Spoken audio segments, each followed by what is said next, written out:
photograph that has become eternal.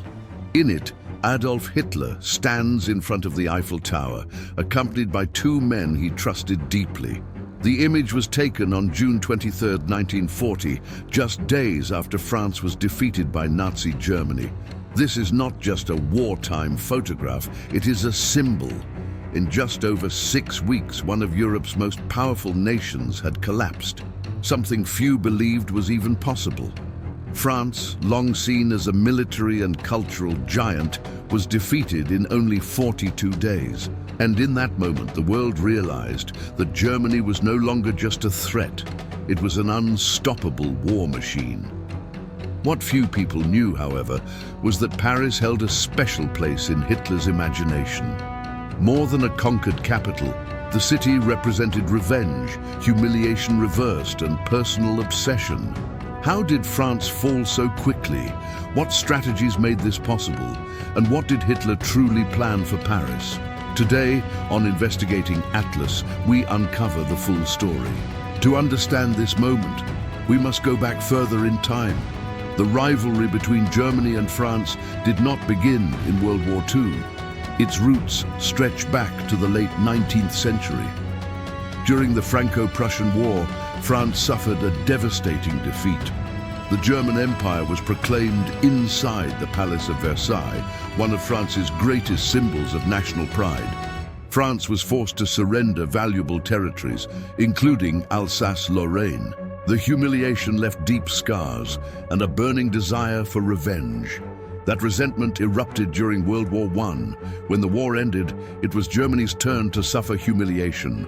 The Treaty of Versailles imposed severe military restrictions, territorial losses, and crushing economic penalties. Most damaging of all, Germany was forced to accept full responsibility for the war. The result was national anger, economic collapse, and a sense of injustice that spread throughout German society.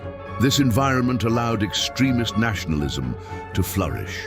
And from that chaos, Adolf Hitler rose to power, promising to restore German pride and erase the shame of defeat.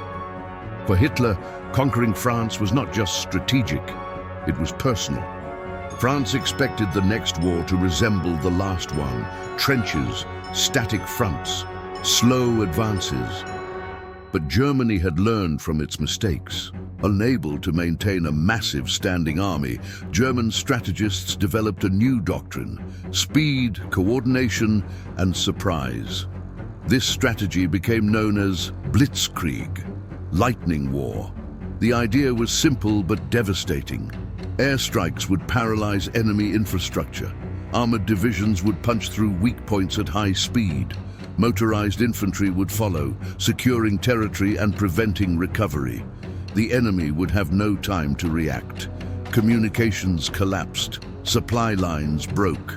Entire armies were forced to surrender before understanding what had happened.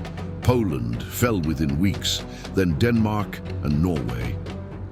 France watched closely, but prepared for the wrong war. When Germany turned west, Allied commanders believed the attack would come through northern France, as it had in World War I. French and British forces moved toward Belgium. It was exactly what the Germans wanted. The northern offensive was a decoy. The real attack came through the Ardennes forest, a rugged, heavily wooded region considered impassable for tanks. German armored divisions moved through it with shocking speed. They crossed the Meuse River, advanced rapidly toward the English Channel, and cut off Allied forces in the north. Thousands of soldiers were trapped. The evacuation at Dunkirk became the only option.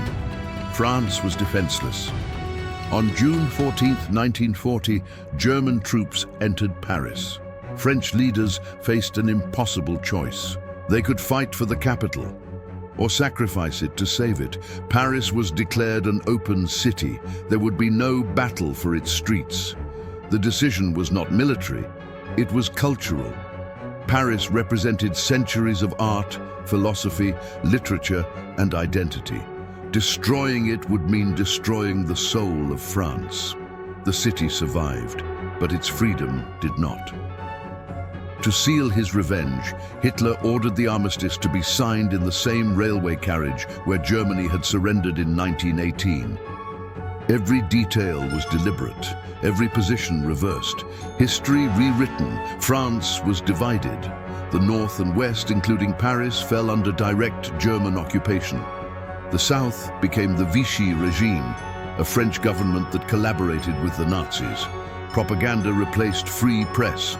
Liberty, equality, fraternity disappeared. France was silent. Then came the visit. At dawn on June 23, 1940, Adolf Hitler arrived in Paris, not with generals, but with architects. Albert Speer and Arno Breker accompanied him. The tour lasted only a few hours, but every step carried meaning. They visited the Opera House, the Arc de Triomphe, the Place de la Concorde. Finally, they stood beneath the Eiffel Tower. Hitler never climbed it. French resistance fighters had cut the elevator cables before retreating. For historians, this visit revealed something deeper. Before becoming a dictator, Hitler had been an aspiring artist. He admired architecture, symmetry, and monumental design. Paris inspired him. He dreamed of rebuilding Berlin into Germania, the capital of a new world empire. Before leaving, he reportedly said Paris was too beautiful to destroy. But beauty did not protect its people.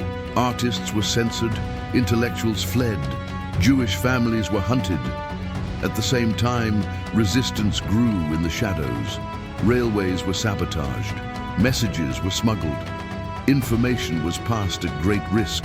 Outside France, one voice became the symbol of defiance: Charles de Gaulle. From London, he called upon the French people to resist. The war had entered a new phase. In 1944, the Allies launched the largest amphibious invasion in history, D-Day. Thousands of ships crossed the English Channel toward Normandy. Despite heavy defenses, the invasion succeeded. Germany began to retreat. As defeat approached, Hitler changed his mind about Paris. If he could not keep the city, he wanted it destroyed. But the German commander in Paris refused to carry out the order. On August 25, 1944, French and American forces entered the city.